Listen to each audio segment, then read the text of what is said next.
Bhagavate Vasudevaya.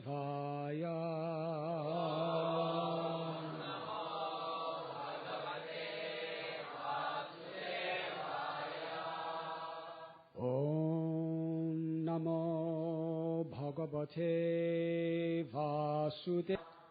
Suresha Kasma Nahino Shivadram.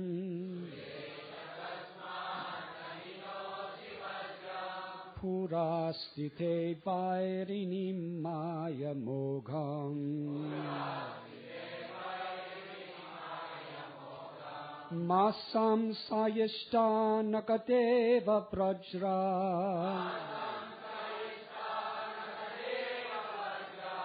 Nishpalakri Panartheva Yachya.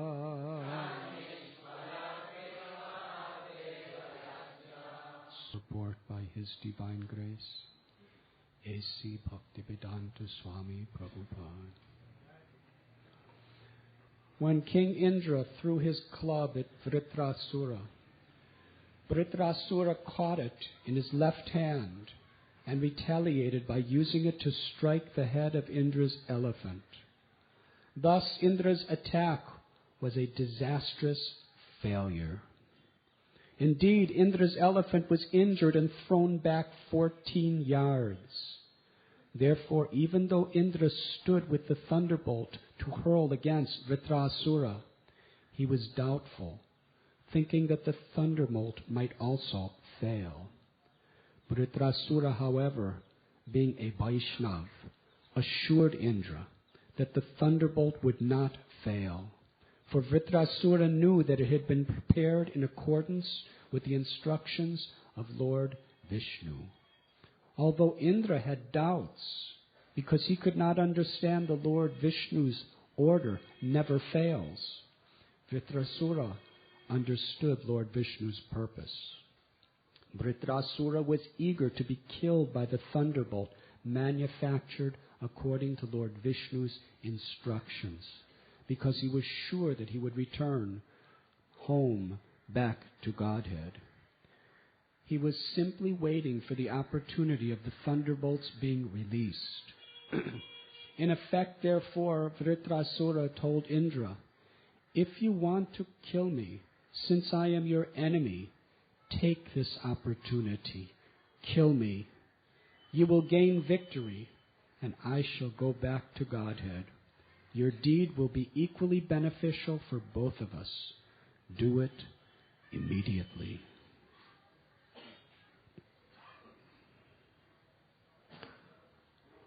O King of the demigods, since I, your enemy, am standing before you, why don't you hurl your thunderbolt at me?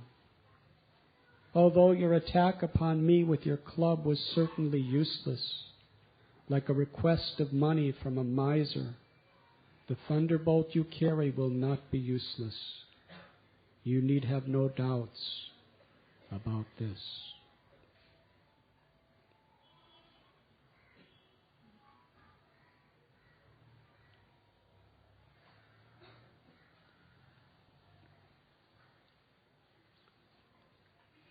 Today we are reading from Canto 6 of Srimad BHagavatam, Chapter 11, entitled The Transcendental Qualities of Vitrasura, Text 19.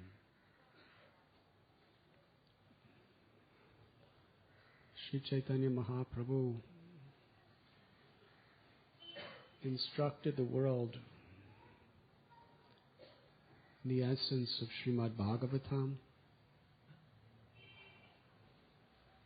in pure devotional service, through his teachings to Srila Rupa Goswami.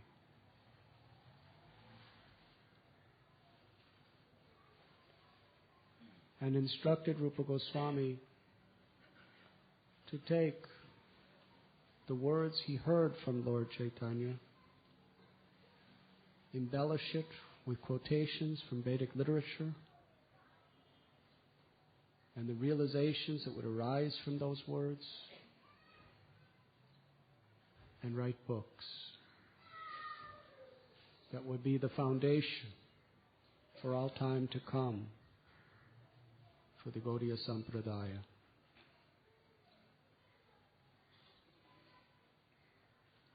Rupa Goswami establishes the purpose of Bhakti Rasamrita Sindhu,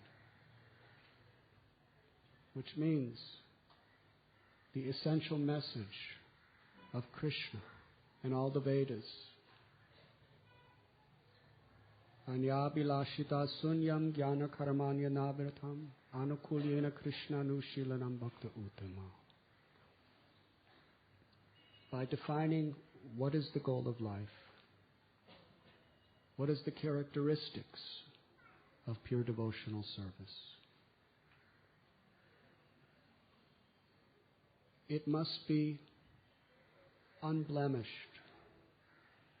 by any separate desire other than the desire to please the Lord, the Supreme Personality of Godhead. No tinge of desire for sense gratification, better situation in this earth planet, elevation to higher planets. No tinge of desire for mukti or liberation.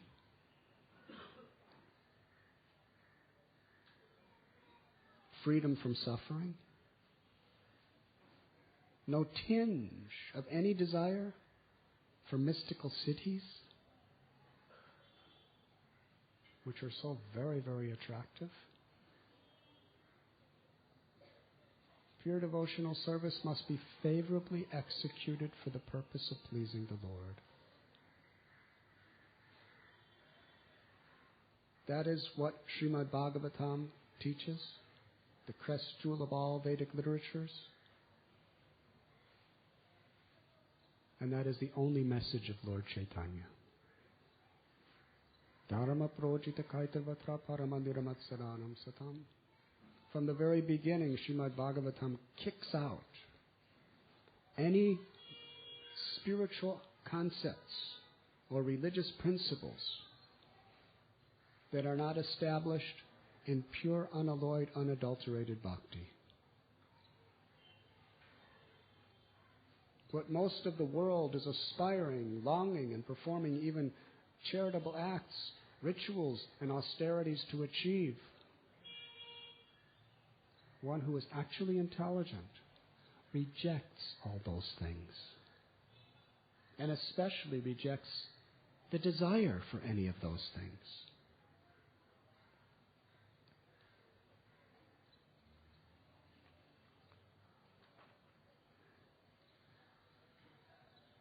To understand the difference between a true devotee and a devotee who is in mixed devotional service is essential for us to understand what we have to strive for. Because for anyone who does not attain devotional perfection, even in our devotional service, even in our practicing the 9 processes of bhakti, we have other desires, other aspirations that are definitely within our minds. Lord Chaitanya Mahaprabhu compared all these desires to be like weeds that can choke the real creeper of pure bhakti, which is unmotivated and uninterrupted.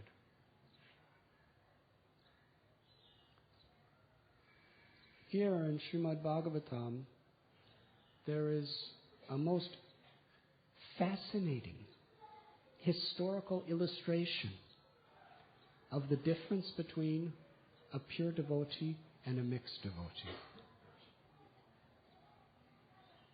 That is in essence what this story is about.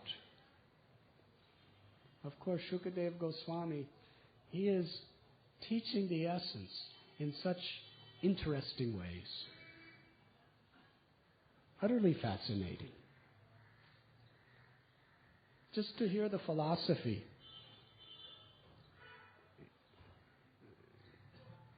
may not be so encapturing or engrossing to most people. But when the philosophy is contained in an amazing, incredible story which has factually taken place long ago in history, then we listen very carefully.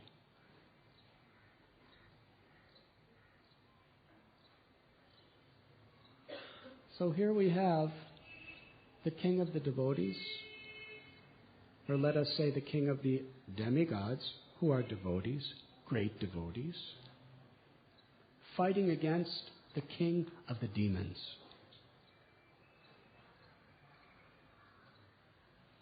And Shukadeva Goswami is showing us who's the real devotee. It's not based on their caste. It's not based on their occupational duty. It's not based necessarily even on who they're with. But it's based on their internal purpose of life. Because that's all Krishna really is concerned with. We often quote Srila Prabhupada. But Krishna does not accept the thing that is offered. Krishna accepts the purpose in which it is offered. When we offer anything, whether it's our wealth, or our intelligence, or our abilities, or our words, or our heart, Krishna's only real concern is, what is your purpose? Do you have any selfish desire mixed with it?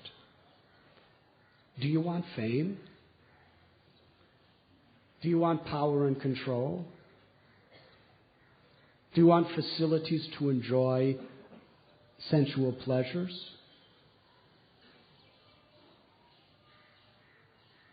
If these are your desires, it is mixed devotional service. The world may glorify you, but the world's glorification is really cheap. It's fickle. All that really matters is Krishna satisfied.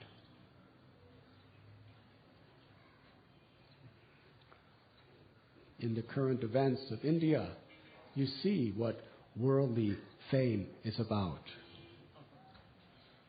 Your heroic cricketers who are on every hoarding, smiling, telling you to buy products, and you run and buy products. Who are the heroes? How many people come to Srimad BHagavatam class? And how many people watch the cricket players play? Stadiums are filled, and hundreds of millions are sitting on their televisions. Yes? They're the heroes. They're the Mahajans.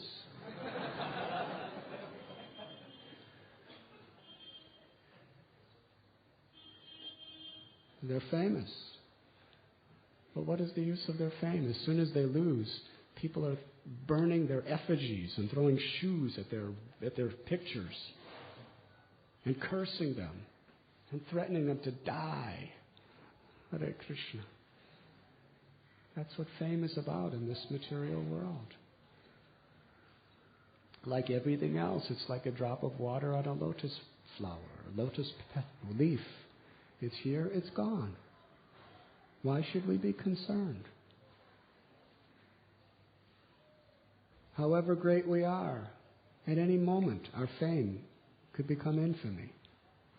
And however great we are, we should know there will be envious people who are going to try to destroy and turn everything against you. That's the nature of the world.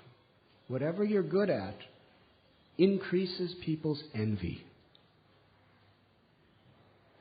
And they'll do everything that they can to destroy whatever qualification people see in you.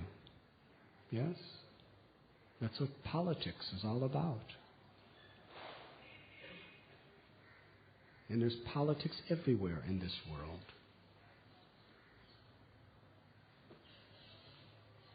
So a devotee is not concerned with these things. What is the popular opinion? What will make me famous? The devotee is not concerned with what I'm going to get out of this.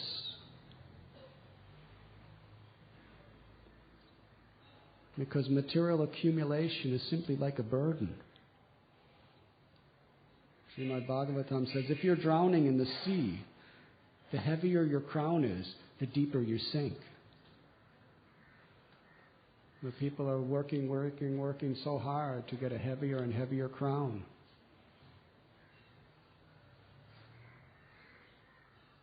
But an intelligent person understands whatever I have, if I use it for Krishna, I'm free. Otherwise, anything I keep is bondage. But what I give to Krishna, I'm free.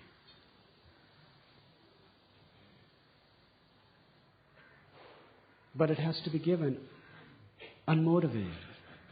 If you give something, but you want something else in return, you're not free. Even your giving is a source of bondage and suffering. This is what Srimad BHagavatam emphatically teaches us.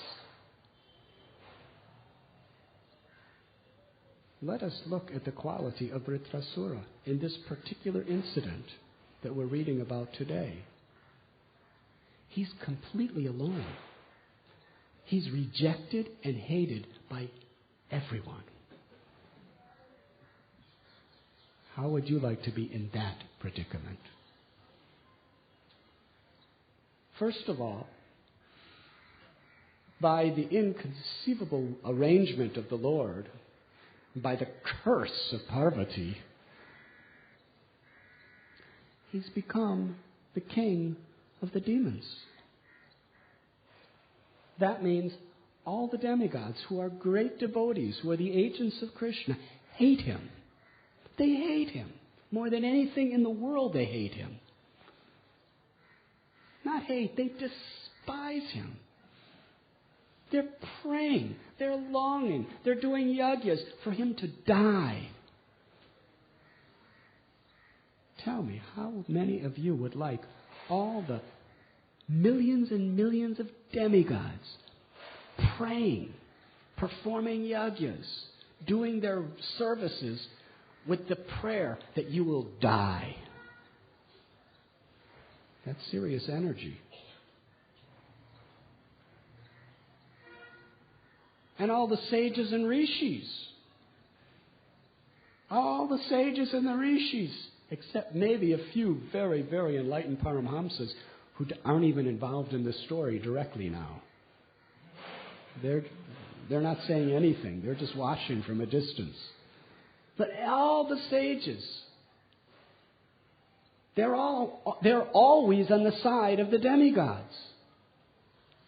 And we read here, they're all praying and doing yagyas for Vitrasura to die in hate. None of them, none of the demigods, none of the rishis understand that he's even a devotee. They just see him as a dangerous demon. So the only people he has that are the slightest bit favorable to him is the demons. Nobody else. And out of his duty, he's leading them to fight. And the demons are really proud warriors. They're throwing all their weapons.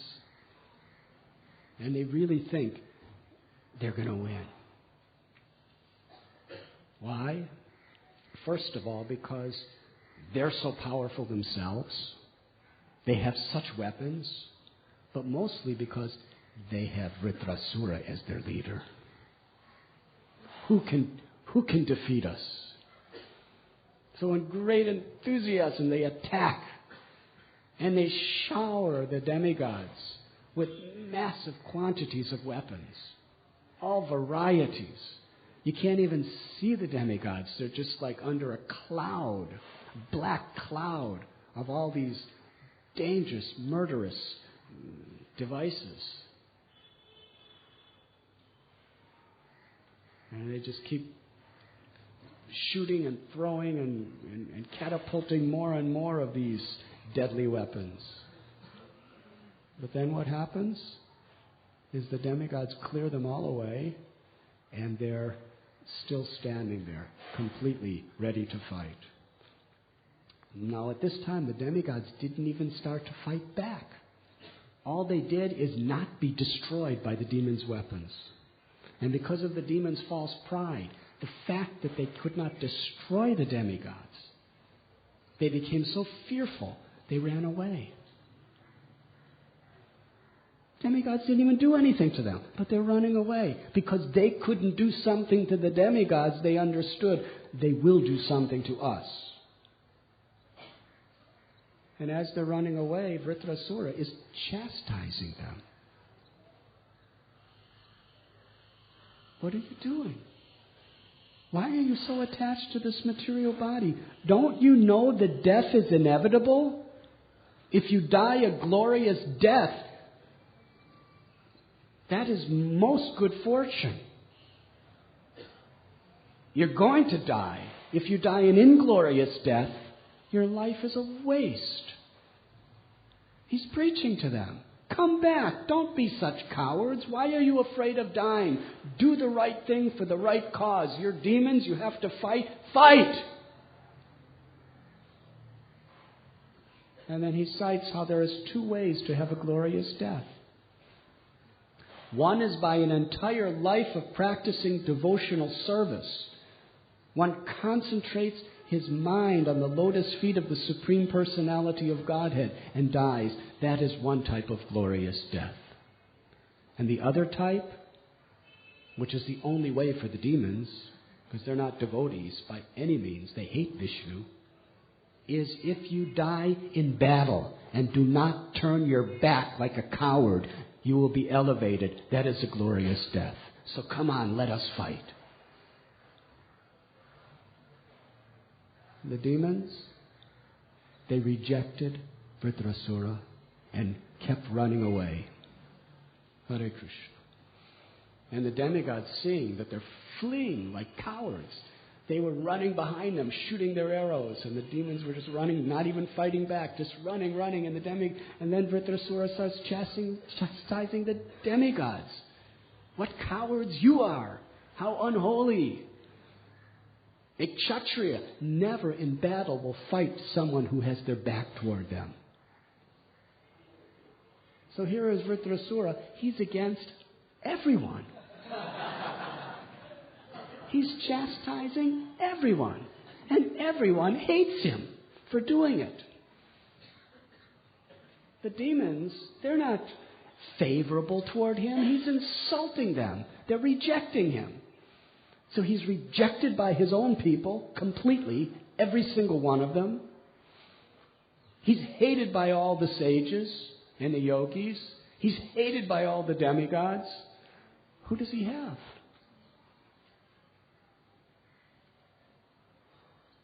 But he doesn't care.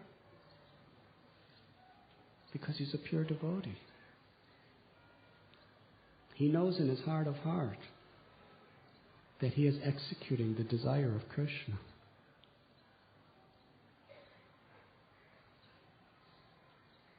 Here is a person who is being blasphemed and hated by not only the whole world, the whole universe. But he's willing to do so because he knows this is Krishna's desire. And he knows his Guru Maharaj, Narada Muni, is behind it all. He knows he's pleased. That's all that matters. This is pure devotional service.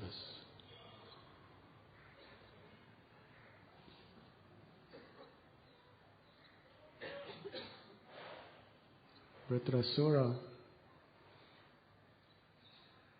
is fighting with Indra. Actually, what happens is he sees everyone's running away on his army. So I'm the only one. I have to do it myself. It was his prescribed duty. It was his destiny. He had to fight and try to win. But he knew he would lose. He had complete faith, total faith that he would lose. But still he fought. And he roared so loud that the demigods fell unconscious. And then he started trampling on them with his feet. He had huge feet. They didn't know how lucky they were, getting the dust of the feet of such a Paramhamsa Vaishnava. Not only was their feet on their head, their feet was completely crushing the whole body.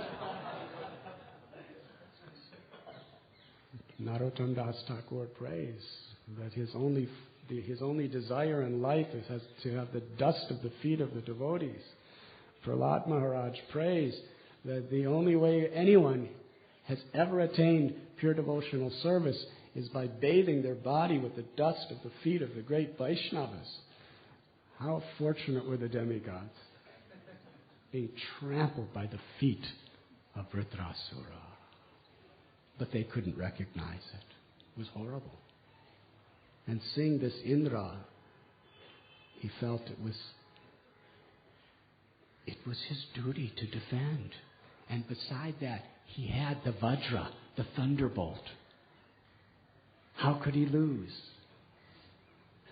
So he threw first his club at Vitrasura, who nonchalantly caught it with his left hand and threw it back. It hit Airavata, the elephant carrier of Indra, pushed him back 14 yards, broke his mouth. He was bleeding, and he fell down along with Indra.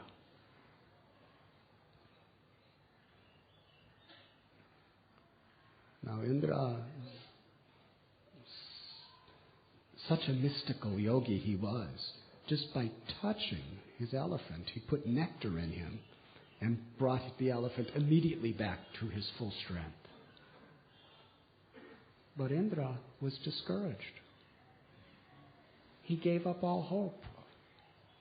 Because if my club, which is so powerful, had no effect against Vitrasura, it's hopeless.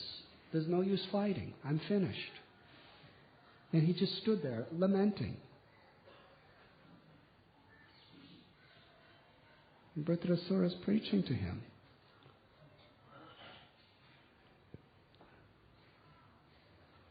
Vitrasura is so compassionate. Here is Indra.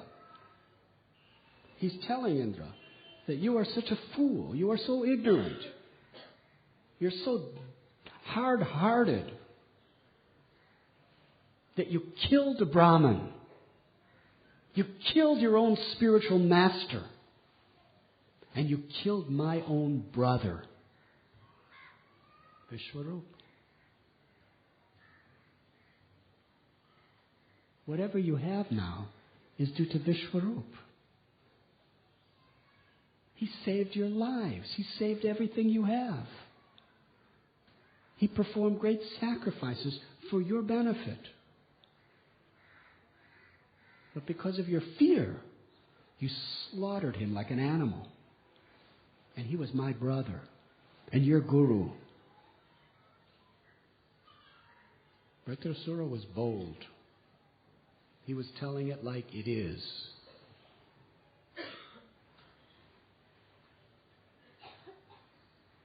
But don't you see, Indra, that thunderbolt of yours was made by my brother, by Dadichi. It was made from the bones of Dadichi, not my brother. Dadichi gave up his life to give you that thunderbolt. And it was all done under the direction of Vishnu. It has to kill me.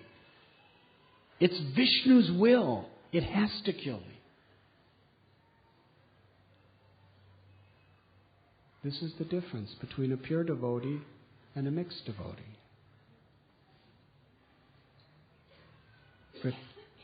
Vitrasura had complete faith in Vishnu, and Indra did not.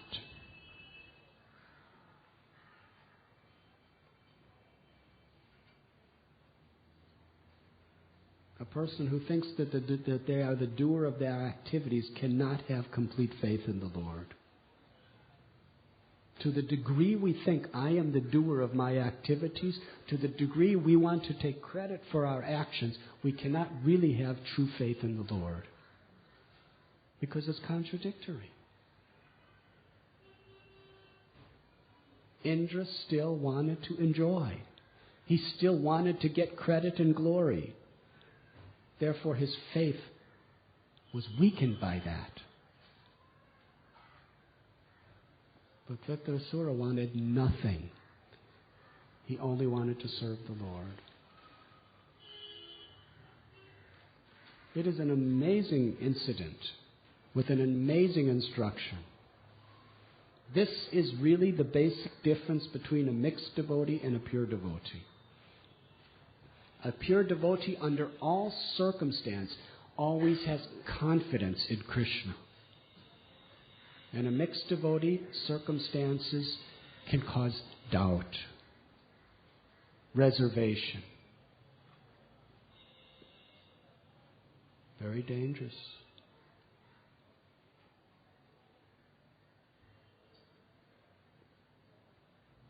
Indra is thinking, I'm the doer. I cannot kill him. But Vitrasura understands, I'm not the doer. And Indra, you're not the doer. We're all instruments. Krishna's the doer. Like Srila Prabhupada. When he went to the West to preach Krishna consciousness, you can draw the parallel. It was like the demigods fighting against the demons.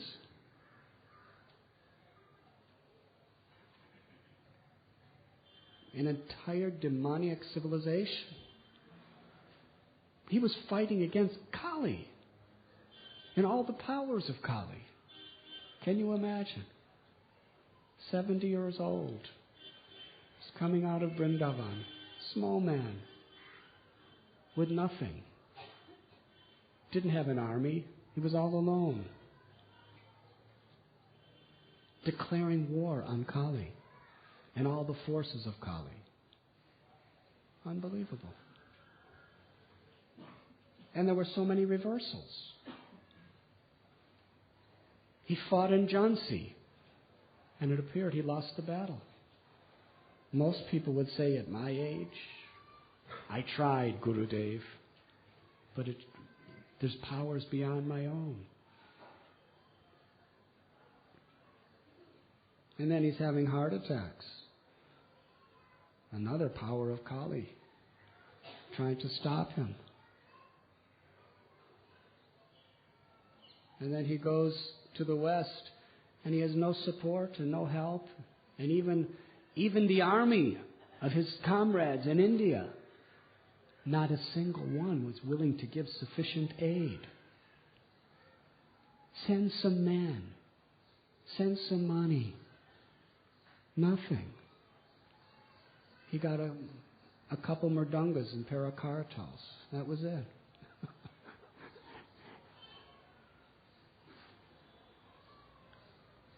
Everything was against him. But like Vitrasura, Srila Prabhupada had faith. Vishnu ordained that thunderbolt will be victorious. Lord Chaitanya Mahaprabhu, his words came through his own spiritual master, Bhakti Siddhanta Saraswati Thakur, that the holy name will be chanted in every town and village throughout the world. And his Guru said, you go out and do it. Srila Prabhupada had faith in that instruction. In the Jaladutta, Srila Prabhupada writes, I don't have anything except one thing. I have faith in the holy name of the Lord, which is the weapon of the Lord. He knew that he would be victorious because it was God's will. And he had nothing and no one except his guru, who had left this world many decades before. That was his only support, was the holy name and faith in his guru.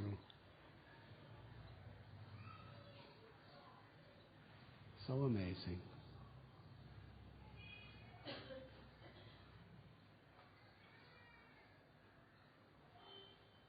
You see, Vitrasura was not thinking in terms of I and mine.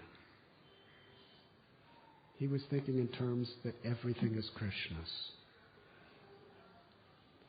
Indra was thinking, this is my thunderbolt to be used for my purpose. But as far as Vitrasura was concerned, his own trident and Indra's thunderbolt were both the property of Krishna. That thunderbolt that you have, Indra, it's not yours, it's not mine, it's Vishnu's. And it's going to work. He had that faith. He didn't care whose hands it was in, but he knew it would serve its purpose. Prabhupada had that faith in the holy name. He had that faith in the order of his spiritual master. And that is how he was victorious. And in this case, this is how Vitrasura will be victorious. Even though the weapon is in the hands of his enemy, who's trying to kill him, he knew that it was Krishna's weapon. And because he had complete faith in that weapon, his life would be victorious.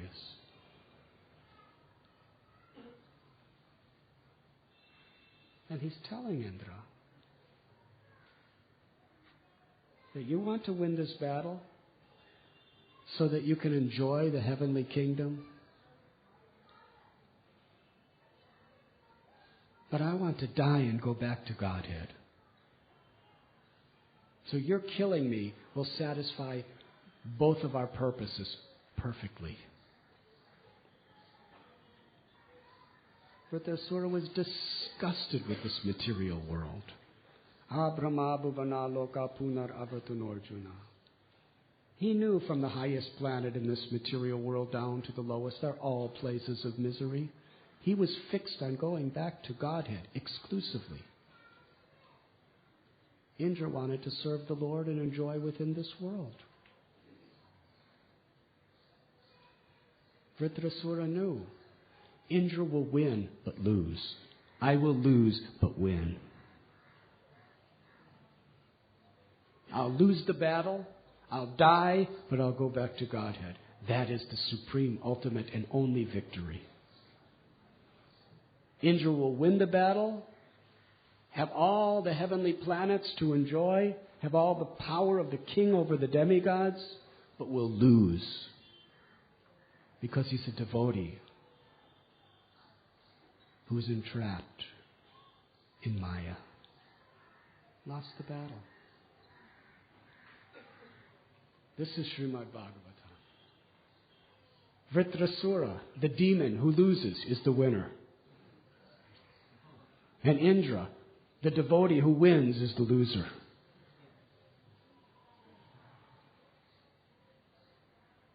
This is the substance of what Srila Prabhupada has given us.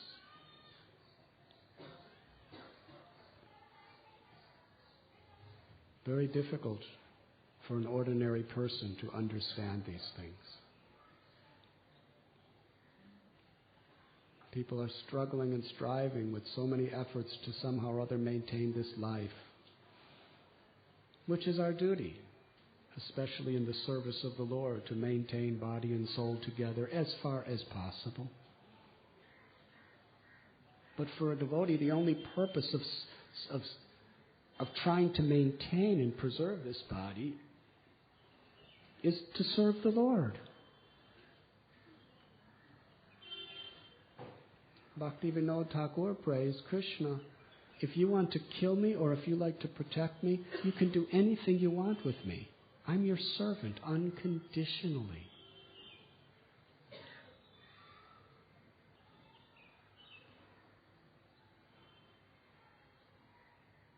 Vitrasura was sick of material life. He saw it all. In his previous identity as Chitraketu, he enjoyed the kingdom. He enjoyed so many wives and so much wealth and so many loyal, faithful citizens, everything. Then he enjoyed a beautiful son. And then despite all of his power, all of his influence, all of his Shakti, the son died. And his whole life was nothing but miserable. But then Narada Muni came and preached to him. Previous to having his son, he was also preached to. The same basic message, but he couldn't hear it because he was not materially exhausted. He still had some aspiration, some glimmer of hope to enjoy. He had no son. He was miserable, yes? But there was still a glimmer of hope to enjoy. So even when Angira Muni preached to him, he couldn't hear it. He heard it, but it didn't really touch his heart. Certainly, he was a very brilliant mind. I'm sure Chitraketu could have eloquently repeated the words he heard, but it didn't touch his heart because he still had some inclination and hope to enjoy in this world. Hare Krishna. And then he got the son, and he enjoyed like he never enjoyed before in his entire life. But the way the world is, anybody who is exalted is also envied. His wife, all she did is have a child. She was a nice lady, friends with all her other co-wives. But as soon as she had the child that all of them wanted, they hated her. Just see. This is dangerous, even in the society of devotees. We could be friends and colleagues and god brothers and god sisters and live together. But if somebody becomes empowered or successful, then the same people may envy you and hate you. That's Kali. Vaishnava society, our greatest pleasure is to see another devotee getting the mercy of the Lord. We should enjoy seeing another devotee being exalted more than ourselves. We shouldn't want to be exalted. We should want to see everyone else exalted. We should just want to serve. That's all. Let me serve. Let everyone else be exalted. Let everyone else be glorified. Let everyone else get credit. Let me serve. That is a Vaishnava. To the degree we want it, we're under the influence of Maya. But that tendency is there. Yes, the co-wives poisoned the baby because they couldn't tolerate their co-wife getting more honor and respect than themselves and more attention and affection from their husband.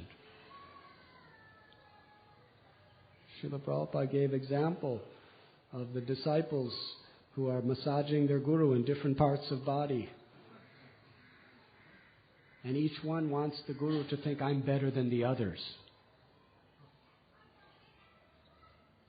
So one is taking their nails and going to the other side of the body and scratching. And another is going to the other side and poking. And another is going to a different side and pinching. Why? Because each one wants the guru to think, I'm better than the others. And what's the result? The Guru suffers. And all the disciples make aparads, which destroy their spiritual lives. The actual sign that we're really making spiritual progress is when we want to see other devotees exalted without concern of ourselves. When we want to see other devotees loved, respected, getting affection, getting appreciation, and we're simply happy to serve.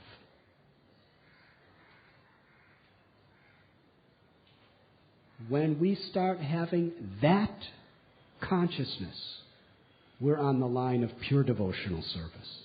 Until then, we're still very much caught up in mixed devotional service. We have to pray for that. We have to strive for that. And we have to cut out the propensities for anything else when we see them like weeds coming up in our hearts.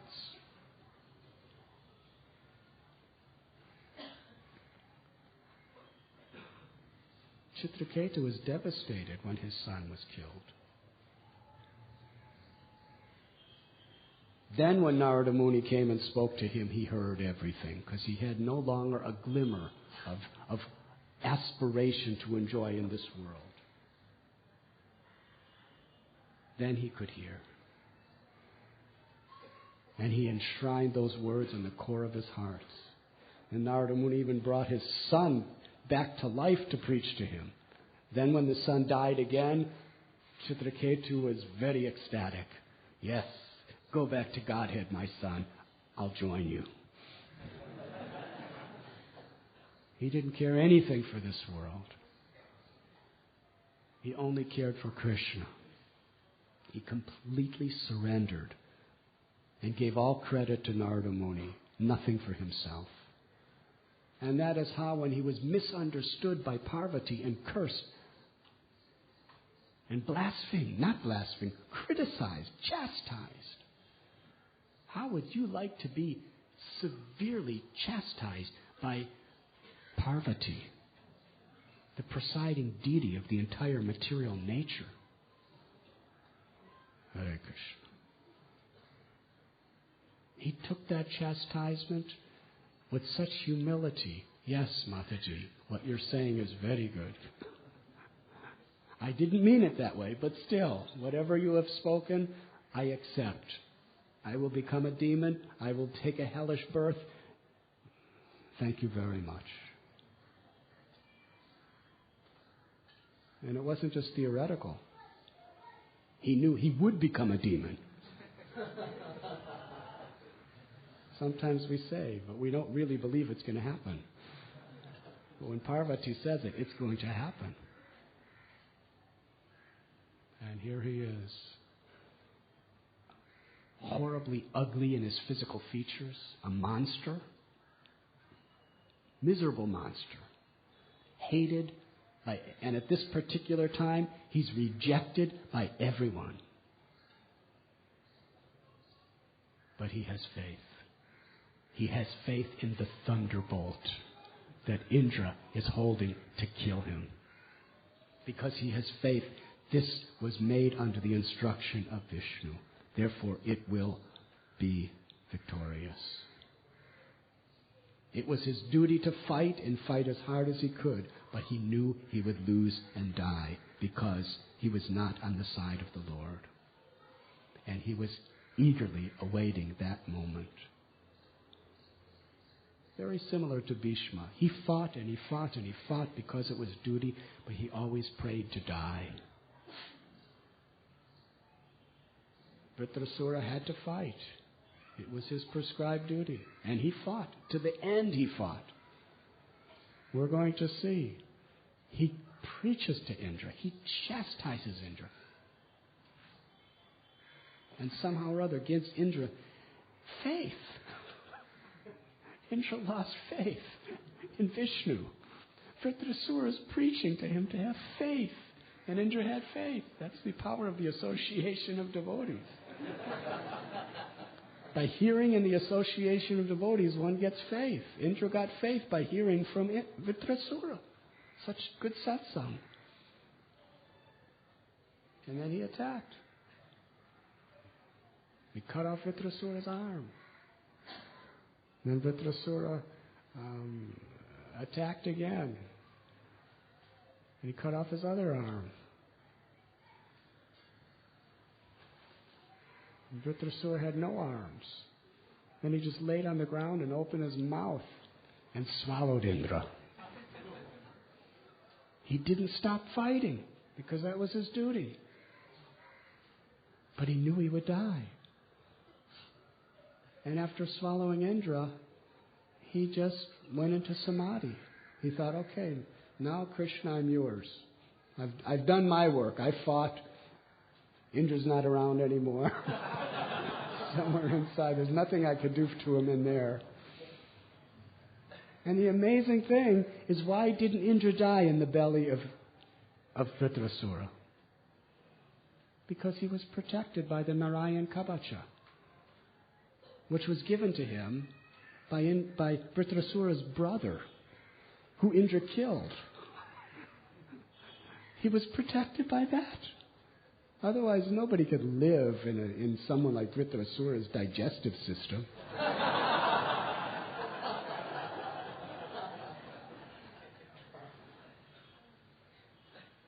But Vitrasura's brother gave him the armor by which he could survive in that situation. And he had his thunderbolt.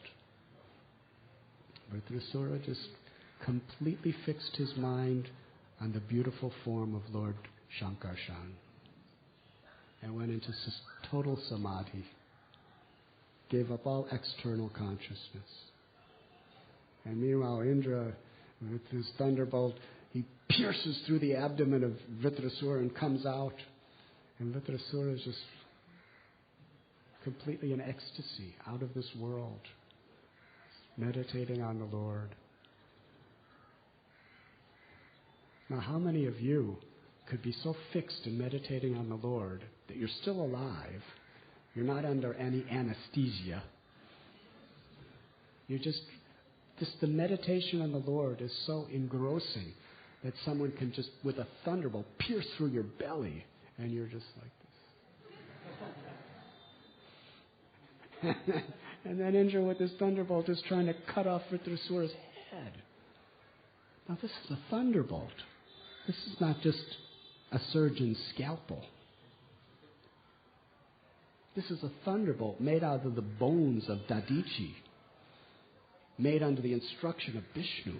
It's the most powerful weapon in the whole material world. And Indra's just, with that fiery, burning, razor-sharp thunderbolt, he's just gashing it again and again to cut off Vitrasura's head. Now, usually in a situation like that, you want a fast death, right? It's not that you want it to last a year. But his neck was so stiff because he was in samadhi. It took Indra 360 days, 1 full year, to penetrate his head, to penetrate his neck. And that whole year, with a hole in his stomach and his head being sawed off, Vitrasura didn't even know what was happening. He was completely immersed in meditation on the form of Lord Shankarshan, his beloved Lord. That is absorption. And then after the year, when his head finally was cut off, then only did Vitrasura die. And the light of his soul was seen by all the demigods to go directly back home, back to Godhead. Then they realized who Vitrasura was. It is common in this world that you don't understand the glory of a person until they die. This is a very classic example. They hated him as a demon. But Indra Actually, at one point on the battlefield, because Vitrasura was preaching so nicely, Indra knew, you're a pure devotee, I'm not. Indra practically accepted Vitrasura like a guru. He had to kill another guru. He already killed one guru, now he had to kill another guru. But this time it was under the instruction of his guru. This is really an amazing thing. Guru is telling you, kill me, kill me. And he's trying, he's doing. This is Srimad BHagavatam philosophy. Pure, undemotivated, uninterrupted devotional service. If we have possessiveness like Indra, our faith is not pure. But because Vitrasura relinquished all possessiveness, his faith was very pure. How amazing. His ecstasy in life was faith in the weapon in the hand of the enemy that wanted to kill him.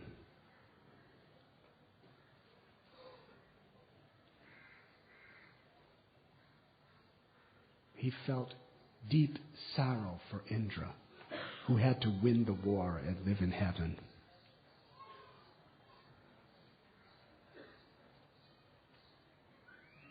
Srila Prabhupada named his magazine Back to Godhead. We distribute it. We may even sometimes read it.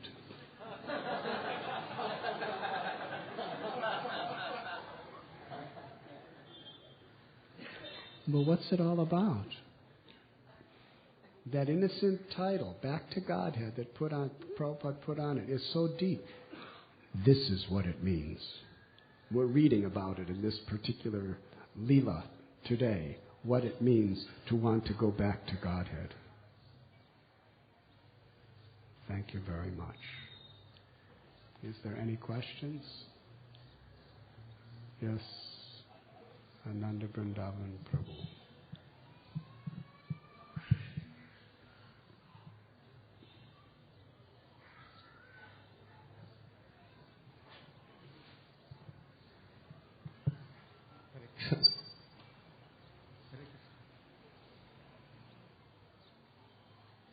Hare Krishna Maharaj, we are speaking about pure devotional service and the standard which we are supposed to reach to that level.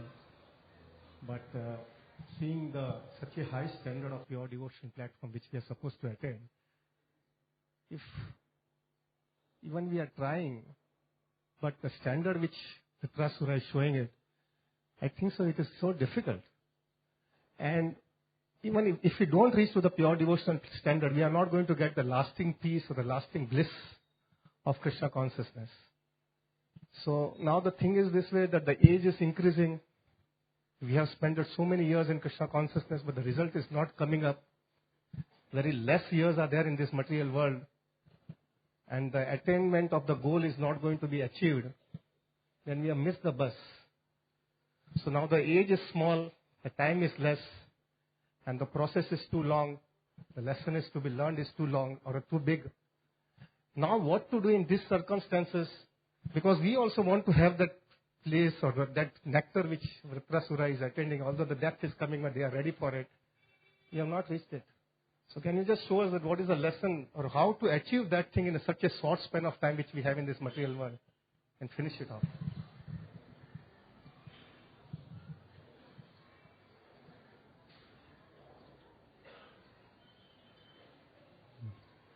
What you have spoken is very enlightening.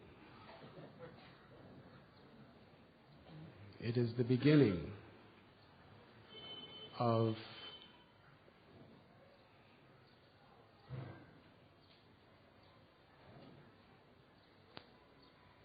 attaining our goal.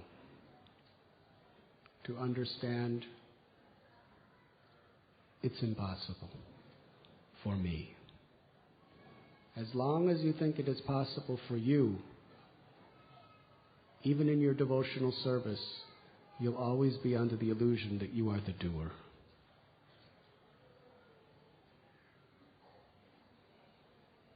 Real devotional service is to understand it is impossible. Only by the grace of Krishna, only by the grace of Vaishnavas, it is possible. Vitrasura's only desire in life was to be the servant of the servant of the servant. He wanted to die so he could directly serve the servants of the Lord. That's all, nothing else. But he understood that it was only possible by the Lord's grace, and by the grace of the Vaishnavas. It is impossible for you and me and all the rest of us. And that's the beginning. To realize that it's impossible. I can't do it. I have to give up thinking I'm the doer. And I have to surrender. And how do we surrender? Vitrasura actually surrendered in faith to that thunderbolt. He knew the thunderbolt represented the will of Vishnu. That's what it was about. That thunderbolt is the representation of the will of Vishnu.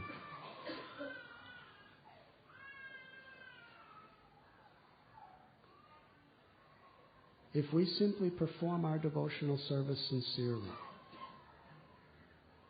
and cultivate faith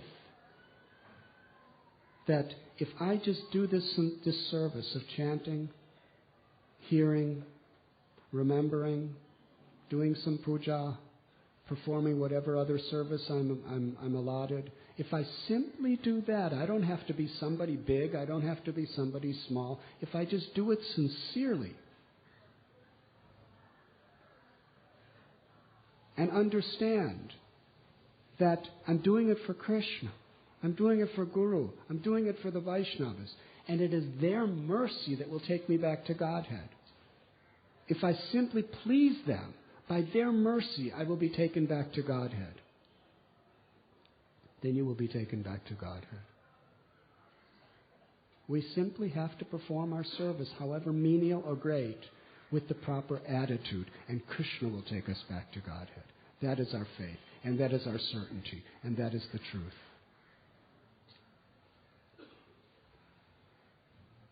Yes, we have so many anarthas, and Krishna is not taking them all away, because He wants us to become more humble. He wants us to become more sincere. He wants us to cry out for His mercy more sincerely. And if we do that, He guarantees He will take us back to Godhead. Prabhupada guaranteed. Just do your service with this proper devotional attitude. Krishna will take you back to Godhead.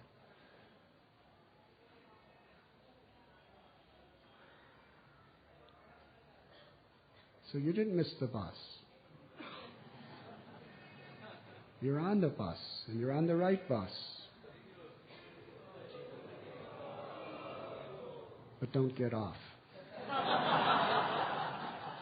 Because there's many stops. And every stop there's so many restaurants and hotels and cinemas and so many other attractions. Just stay on the bus. And just have faith. If I just stay on this bus with the proper attitude, Krishna will take me back home, back to Godhead. Internally, we simply have to surrender with faith in Krishna. That's the difference between bhakti and other processes. On the path of bhakti, we're completely dependent on Krishna's mercy.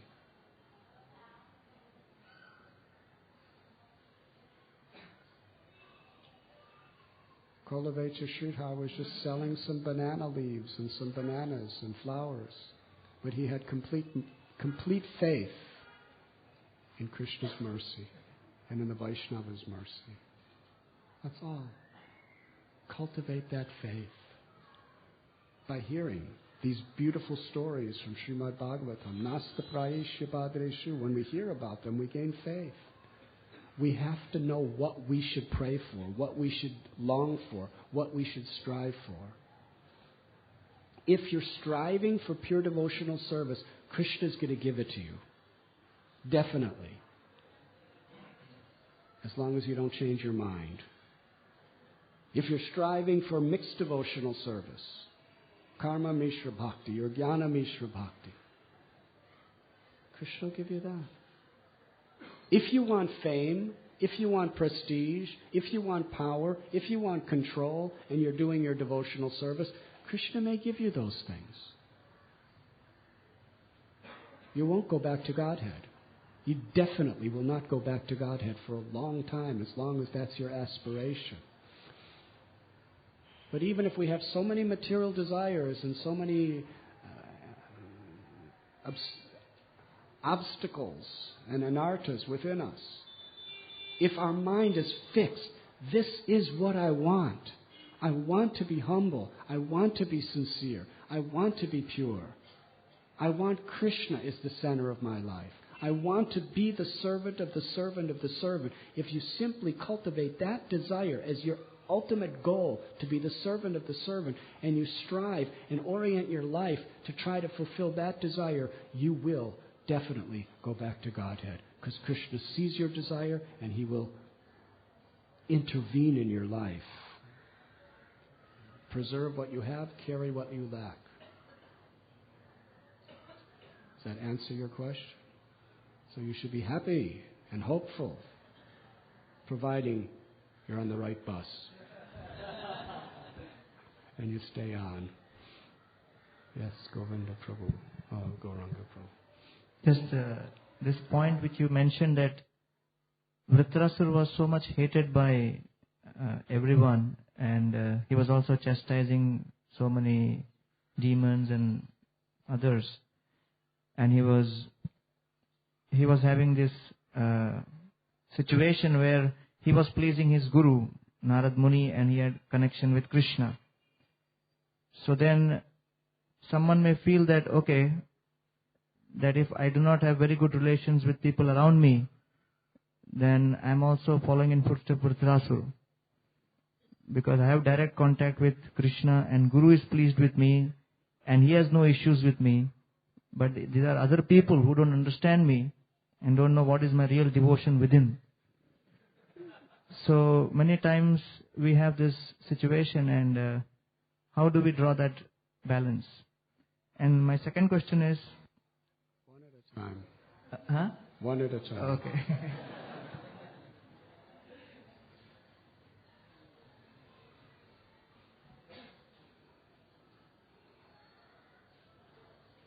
This is the nature of the mind.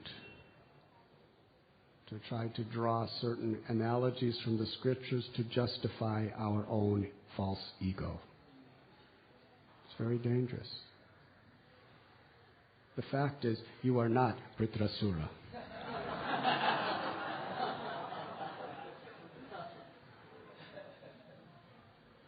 And the fact is, your guru, the representative of Narada Muni, is telling you to honor and respect all Vaishnavas and to be their servant and to please them.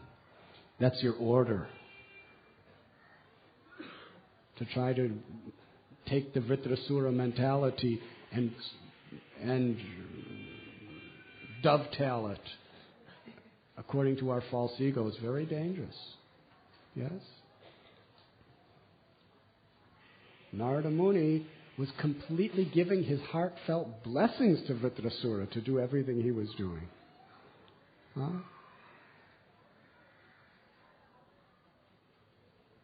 What Srila Prabhupada told us, you can show your love for me by how you cooperate. Yes? So what we're doing is we're jumping over Guru to try to imitate a Paramhamsa. That's a sure way of falling down to hellish conditions. Vitrasura is a Paramhamsa. When Lord Shiva praises you to Goddess Parvati, yes, and says you are such a great Paramhamsa of Mahabhagavat Vaishnav, then you could do things like this.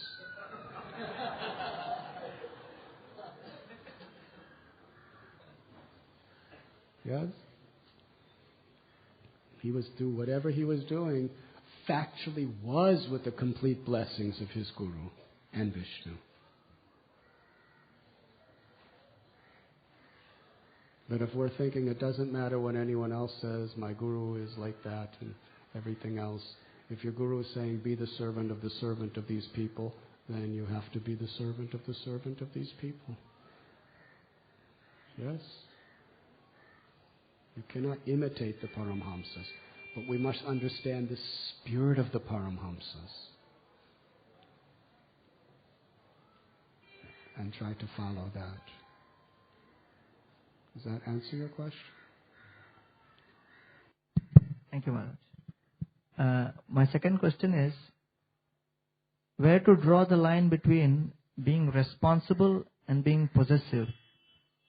Because for someone to really put his heart into something, then he must have a feeling that, okay, this is my area of responsibility. But that may also lead to the second problem of possessiveness. So,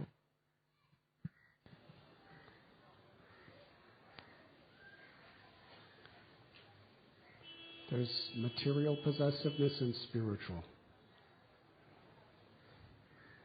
When the spiritual master gives you a service or where Krishna gives you a service, we have responsibility for that service. In one sense, we have to own that service. 100 times, 1,000,000 times more than a materialist owns their house or owns their family responsibilities. We should own our service. But we're always completely conscious that it's Krishna's property. We are doing it as a service, not as a proprietor. Yes? We make advancement by taking responsibility. That means if you're asked by your authorities to do something else, immediately you're willing to give it up and do something else and own that service. And own that service. And own that. If you're asked to do a different service every single day, you're willing to just give it up and do it. Because nothing is yours except the right to serve.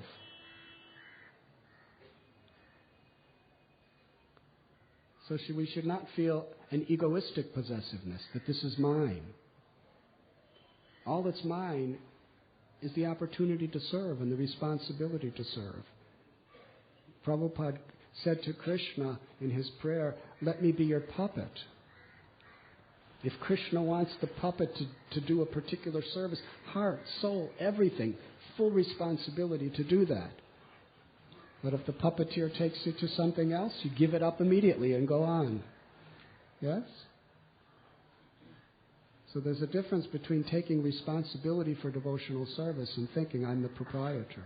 You're not the proprietor. You're the servant. And you could go anywhere and do anything. And that was Vitrasura's glory. He was a great king. And he was cursed to be a demon. He wasn't attached to his kingdom. Who else is going to do it?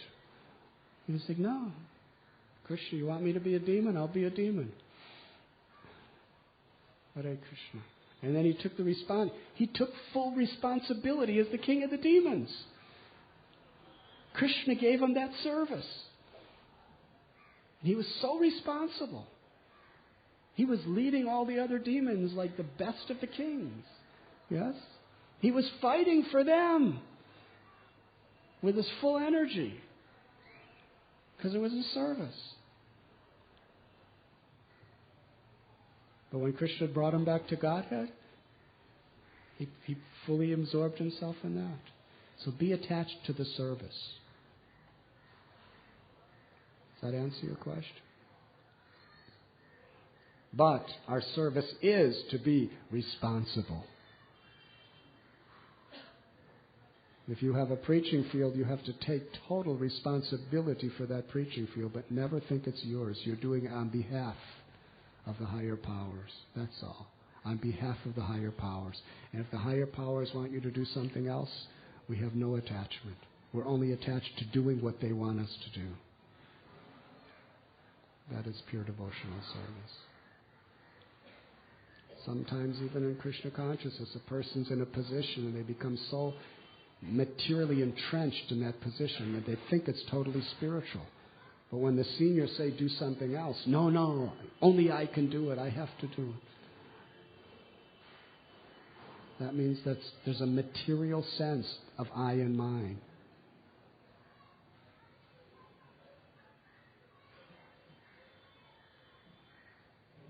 Tamal Krishna Goswami had the biggest, most successful devotee-making, preaching-making project in the entire world.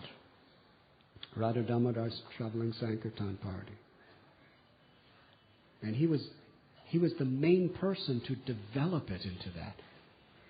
Distributing more of Prabhupada's books than any other entity ever did in history, and making more devotees faster than anybody in history. It was unbelievable.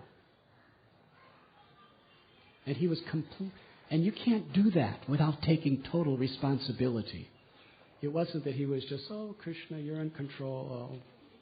I'll do what I feel like doing. He was working. He was struggling. He was sacrificing. He was anything. If it took total suffering, anxieties, headaches, he was willing to do it because he was responsible for it. It's Prabhupada gave me this project. It's my project. I must do it for Prabhupada.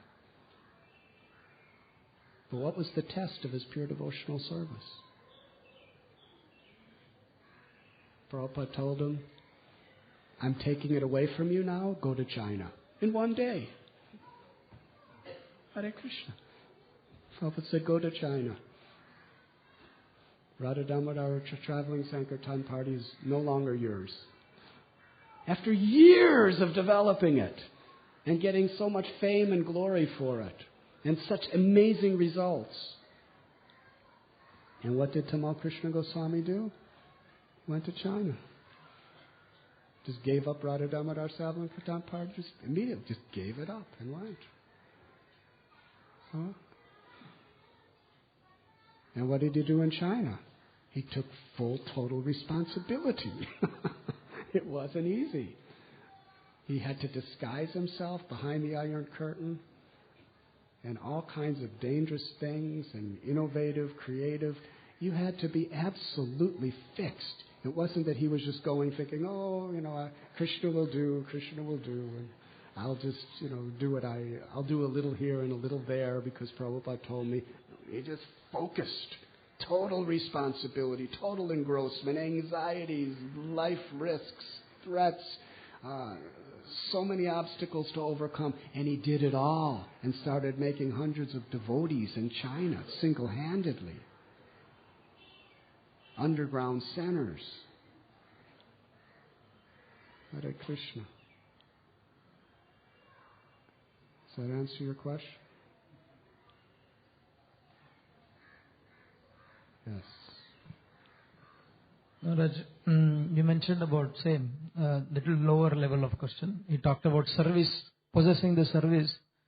But sometimes we see that while rendering service, and especially as an authority, and practically higher than you, there is nobody to monitor you every day, day in, day out. So while you are rendering your service, we collect certain possessions, thinking that I will use it in this in the service of the Lord. Even though we know in the heart of the heart we become attached to it, and it is not exactly being used in the service of the Lord.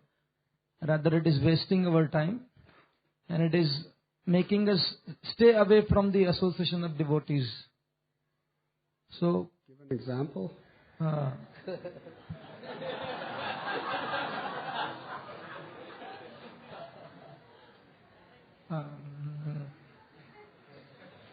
Example, Maharaj, this recent instruments which are coming in the market, jukebox, mobile, laptop, and so these things make, we see in the ashram also, that we could spend time and interact with devotees and get more profound realizations.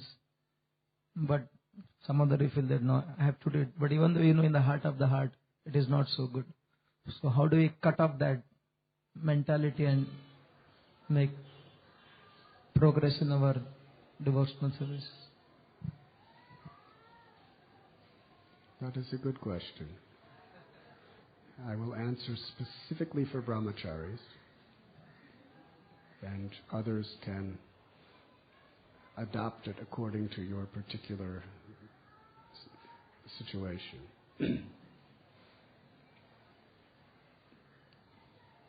We have to see and keep in focus the long-term result, not only the immediate. There is shreyas and prayas. Something that gives some immediate solution and other things that give long-term solution. Yes? So utilizing these technologies may give some immediate results as far as different types of outreach and different types of preaching and different types of creative formats and things like that. However, I warn anyone that if you become too engrossed in that, pretty soon you're just going to be working a job and doing it for Maya. Because if you want to survive as a brahmachari, you have to have relationships of hearing and chanting. And the strength of the brahmachari ashram is not just the creative things we're doing today, but it's the culture we're creating for the future. It's not a detail. It is an essential principle that's a matter of life or death for our spiritual status in this ashram. If these various technologies are taking people into their own worlds, into their own offices all the time, just to do their own things, the ashram is going to become weak and diseased, and each member is going to become weaker and more diseased. We can use these things, but not at that cost.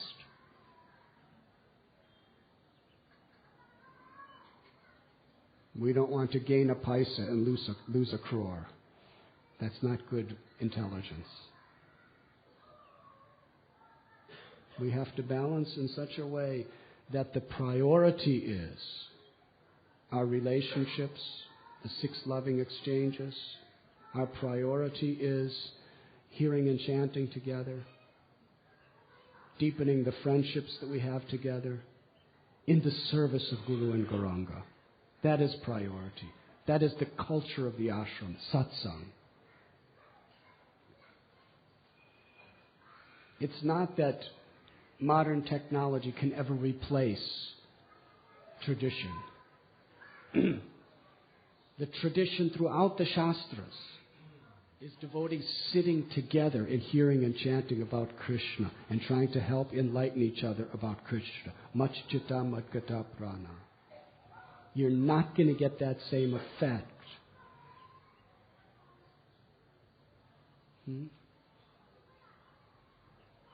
by other means. So it's very, very important. The best thing in the ashram is to develop these types of relationships, to read Prabhupada's books in book form.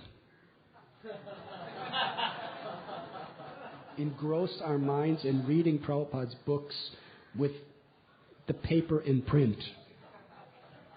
And study comprehensively. And then discuss it amongst one another and serve together.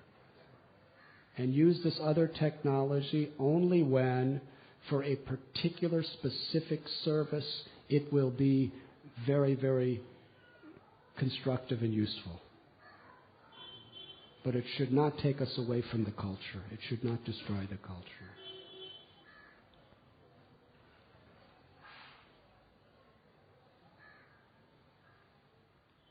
People are attracted to the brahmachari ashram because of the interactions of the brahmacharis. You're chanting and dancing together, you're hearing together, you're serving together.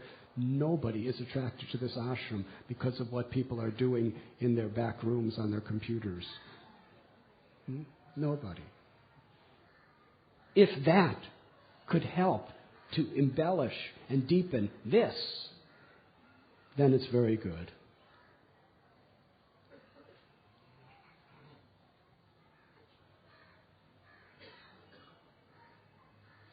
Does that answer your question? You're welcome.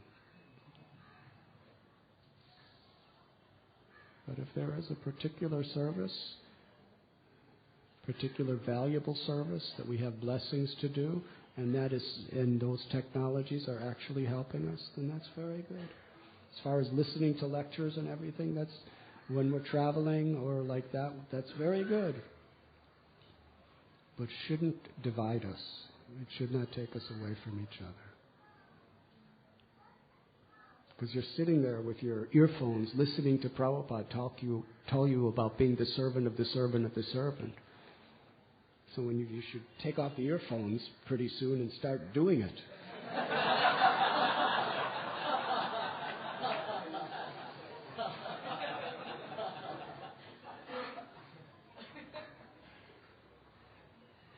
Otherwise, you're not really hearing.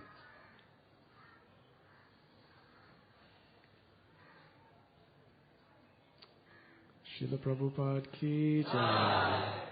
Thank you very much.